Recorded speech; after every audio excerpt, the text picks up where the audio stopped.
আল্লাহ বললেন আফালা ইয়ানজুরুনা ইলাল ইবিলি কাইফা খুলিকাত, উটকে কিভাবে আমি তৈরি করলাম এটা একটু দেখতে পারে না ওরা? আরে উটের দিকে তাকালেই তো ওরা উটের মালিক আমি আল্লাহরে খুঁজে পাবে।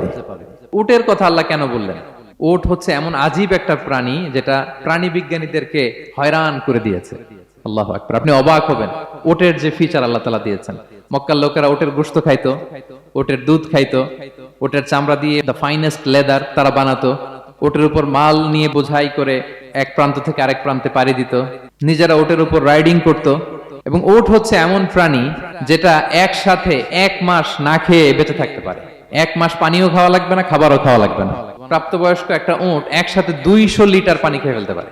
এবং ওটের পেটের ভিতরে একটা স্পেশাল ওয়াটার চেম্বার আছে, ওই চেম্বারে রেখে দেয়, যখন লাগবে ওইখান থেকে নিয়ে নিয়ে বেঁচে থাকে।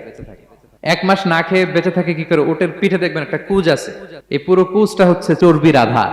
ওটের যখন খাবার থাকে না মরুভূমিতে, মাসের পর মাস যখন চলে, ওই চর্বি থেকে এনার্জি নিয়ে সে মরুভূমিতে চলে, সে না খেয়েও বাঁচতে পারে। আমাদের চোখের মধ্যে যেমনি একটা পাপড়ি, এরকম এক পাপড়ি দিয়ে উটকে আল্লাহ বানায় নাই, ডবল লেয়ারের পাপড়ি দিয়েছে। কারণ মরুভূমির মধ্যে চলতে পথে লু হাওয়া থাকবে, মরুভূমির সাইমুম, বালুর ঝড়, এই ঝড় মোকাবেলার জন্য, লু হাওয়া মোকাবেলার জন্য ডবল লেয়ারের চোখের পর্দা। একটা পর্দা ফেলে রাখে আর একটা খুলে সে হাঁটতে থাকে, তার কিছুই হয় না। সুবহানাল্লাহ। আমাদের 98 ডিগ্রি ফারেনহাইটের স্বাভাবিক তাপমাত্রা, তাই না?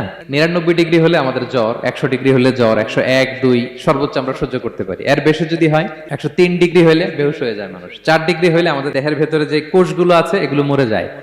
কিন্তু একটা উট মরুভূমির তাপমাত্রায় প্রতিদিন 104 ডিগ্রি 5 ডিগ্রি তাপমাত্রা সহ্য করে খুব স্বাভাবিক উট চলতে পারে, তার কিছুই হয় না। এবং মরুভূমির মধ্যে যে ক্যাকটাস আছে, গুলমলতা, বড় বড় কাঁটা জাতীয় গাছ, যেই কাঁটা পৃথিবীর কোনো প্রাণী খেতে পারবে না, কিন্তু একটা উট অনায়াসে খেয়ে ফেলতে পারে। উটের জিহ্বাকে এবং পাকস্থলীকে আল্লাহ এমন স্পেশালি মেড করেছেন, যত কাঁটা দিবেন খেয়ে সাবার, ওর কিছুই হয় না। সুবহানাল্লাহি বিহামদিহি।